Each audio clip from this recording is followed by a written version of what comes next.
Whilst the results of a census are used to distribute for education, health services, and for delineate. I can't talk.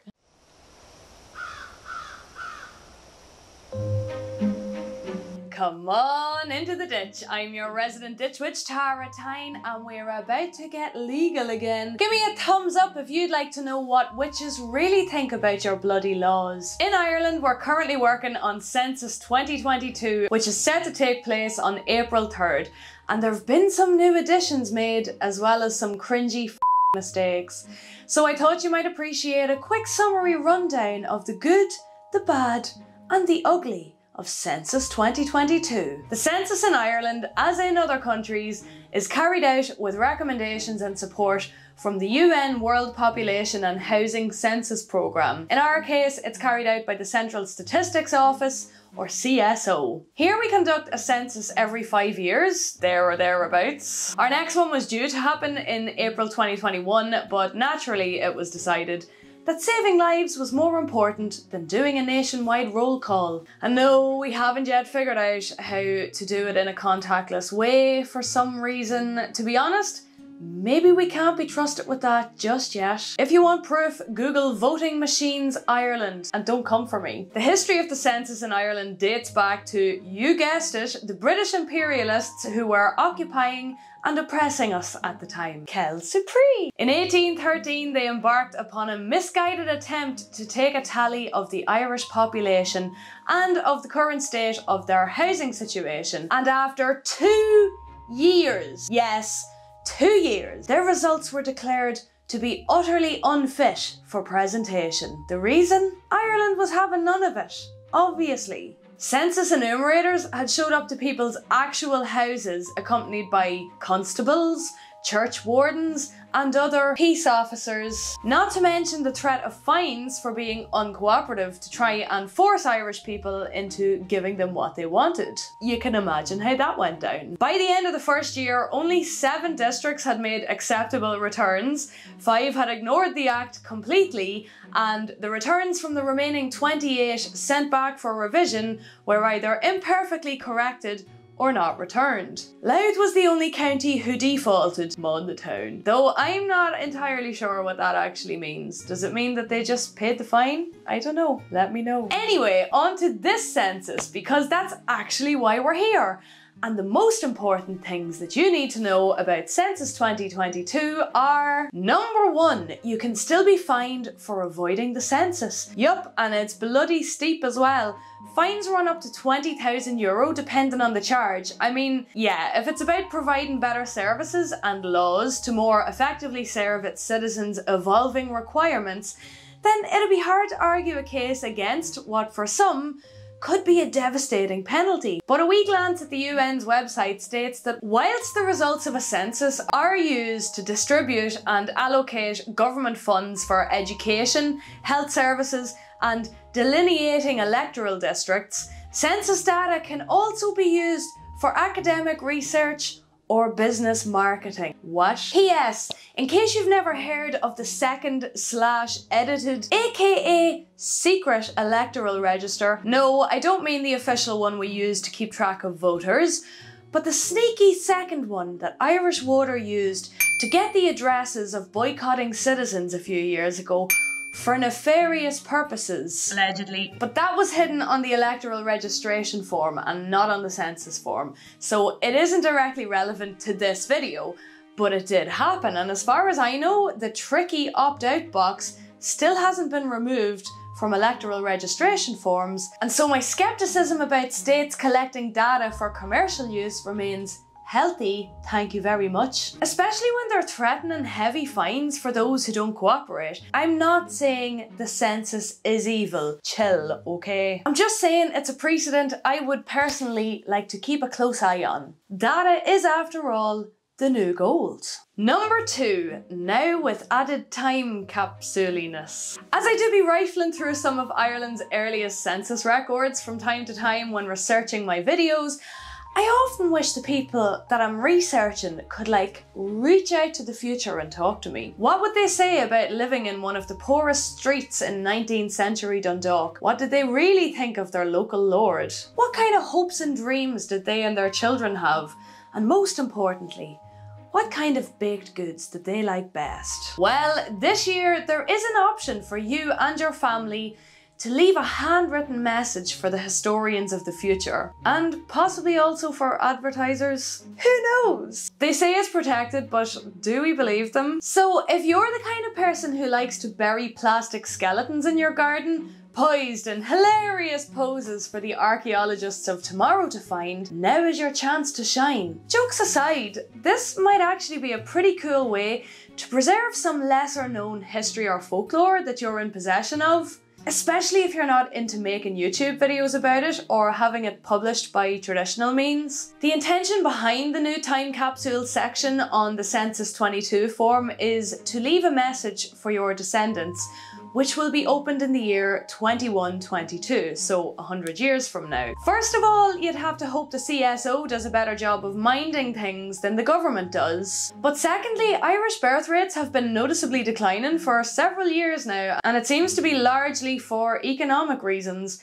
So honestly, the thoughts of leaving messages to the great-grandchildren that many of us can't afford to have is a little bit too sad for like a chilled out Sunday evening filling out your census form. And personally, I find the idea of talking directly to future historians a little bit more comforting. Number 3, there's still no pagan option on the form. This might be surprising to many of you watching this channel, particularly if you're in a more secular country. If you were just watching this channel, you'd swear we were all like hardcore pagan for life. And I mean, the Irish Pagan School have been campaigning since their foundation in 2017 to have it added for the many people here who personally identify as pagan or similar. After all, it's important to be considered amongst the stats when the future of the country is being planned.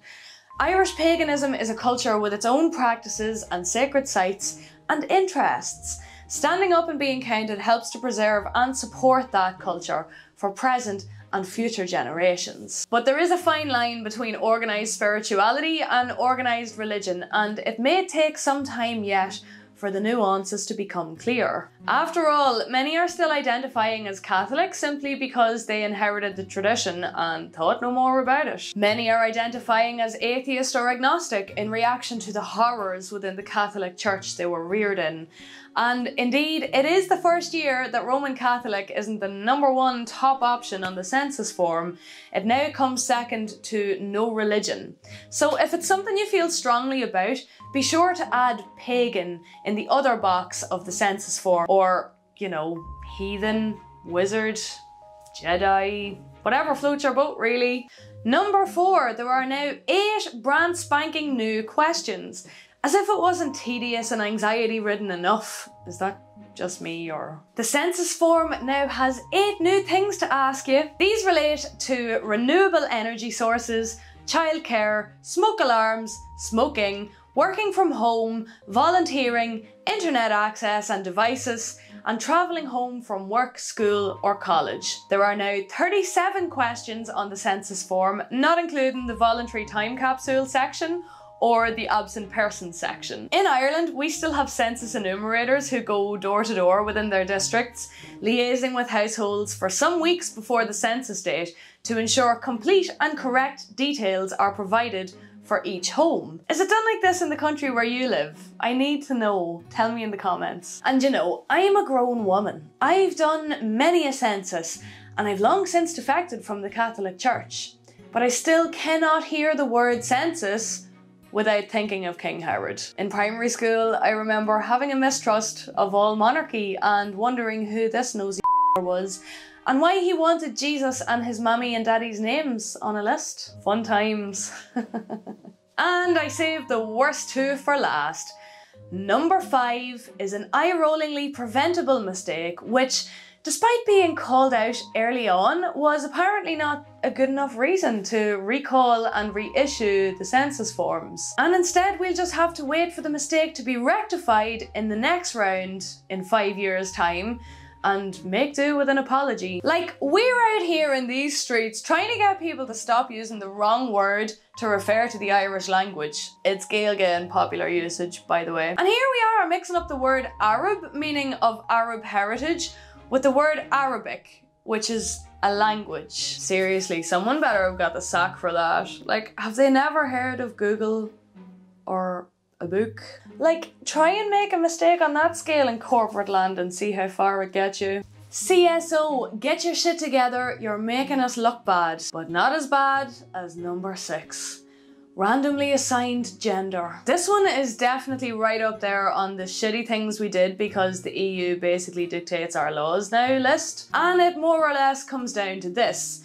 There are only 2 options for gender, male and female, nothing for non-binary or other gender identities. A spokeswoman for the CSO stated in the Irish Times that people who don't feel comfortable ticking either male or female can indicate this by ticking both, and then it gets worse, yes.